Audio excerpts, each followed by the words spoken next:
Okay, that's the correct one, right? So, question number 5. What did the Buddha not teach? Not. Answer A, what to do in order to be reborn in the heavens. Which actions bring you and lead to rebirth in heaven? Did he teach that or not? We are trying to find out what did he not teach. Only one of the answers is correct. Maybe that makes it easier for you also. So in general, with all these quiz questions, only one correct answer always. Answer B, what did he not teach? Did he not teach that how to find one's true self, the Atta, and attain unity with the universe? So to discover one's true self, one's true core, did he teach that or not? Answer C, how to manage one's finances. Did the Buddha teach about that?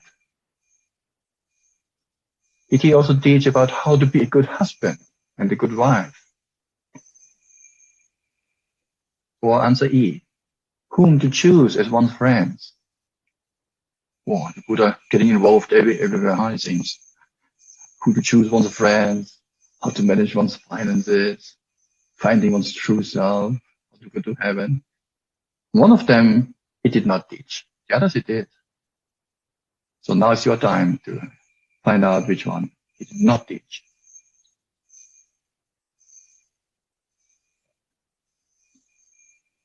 Use your app or on the website.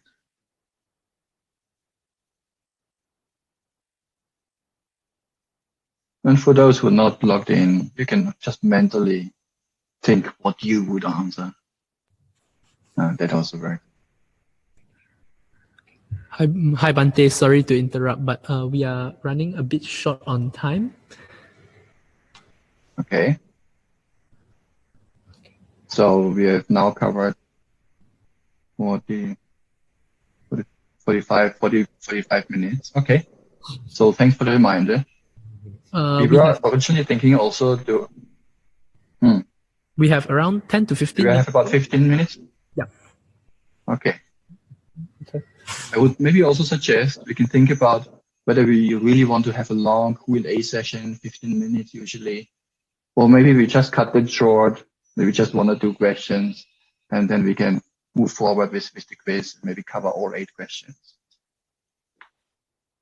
And we'll see. Okay, so this would be another option, that we don't spend much time on Q&A afterwards, but then we get to continue with the quiz all the way to the end. Okay, so thanks for the reminder. So you had a lot of time now to think. Let us see how you have voted.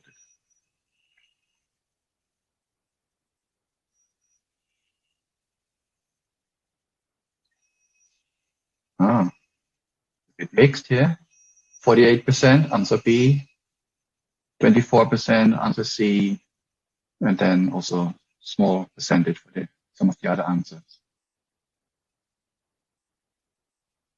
Okay, let us see the correct answer. Correct answer is answer B. How to find one's true self and attain unity with the universe. No. Let me first talk about the other points that he also did speak about. So yes, answer A, the Buddha often speaks about generosity, virtue, as a means to get a good rebirth. So yes, the Buddha did also very much stress on the importance of coming out of suffering and attaining liberation. But he also pointed the path to good rebirth as well. Also, even how to manage one's finances, that too, he did speak about at certain occasions. He would give recommendations, for example, to not spend one's whole income straight away, but to put something aside for later, for times famine in the Buddha's time, and there was no food available, or any case of need for later, he would say to put it aside. Also, he would suggest to support one's family and give a share of one's earnings to parents or close family members, or even to employees, or at Buddha's time, they also had slaves or servants. So also to treat them well and give them a fair share. So yeah, the Buddha spoke even about these things. How to be a good husband, how to be a good wife, qualities of a good husband and wife. Yes, also mentioned. And how to recognize the qualities of a good friend, a spiritual friend, especially a Kalyana Mitta. But what he did not speak about is to discover one's true self, one's true soul, one's core. Who am I really? I mean, the Buddha did speak about self and not self a lot, but not so much with the intention to find who you really are, but more with the intention to find out that there is no self to be found at all. There is no stable entity that we could really say, this doesn't change. That's me. Maybe consciousness, some might say. But then there's hearing consciousness, seeing consciousness, arising and ceasing. Sometimes you fall asleep. Consciousness also moves very quickly between the different senses. So it arises and passes. Seeing, hearing, smelling, tasting, touching, thinking. The same with feelings. Sometimes we have a pleasant feeling, but then 5 minutes later something happens and we are upset. It can be an unpleasant feeling. So something that changes and is impermanent. You cannot call it truly, this is me, this is myself. Because if it changes, what part of it is me? The pleasant feeling or the unpleasant? Eye consciousness or ear consciousness? The same with intentions and even the body, which also changes.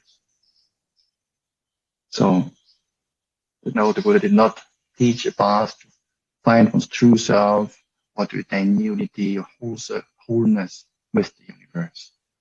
So one finds these teachings more maybe in New Age circles, or partly also coming out of India, but not so much in the Buddha's dispensation.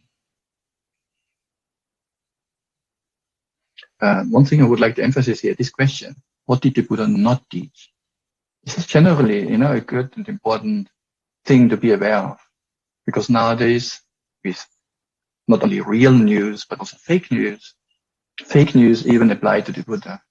There's so many quotes of the Buddha, again, that you might get on Facebook or WhatsApp, and not all of them are really from the Buddha. So it is important to know a lot of Dhamma, also to know not only what is the Dhamma, but also what is not, so that we can decide, no, actually, this is not mentioned anywhere. Therefore, this is probably not the Buddha's teaching. And it seems almost equally important to know what is the Dhamma, but also what is not. And this is also partly why we do this quiz. We can also identify what is not the Dhamma.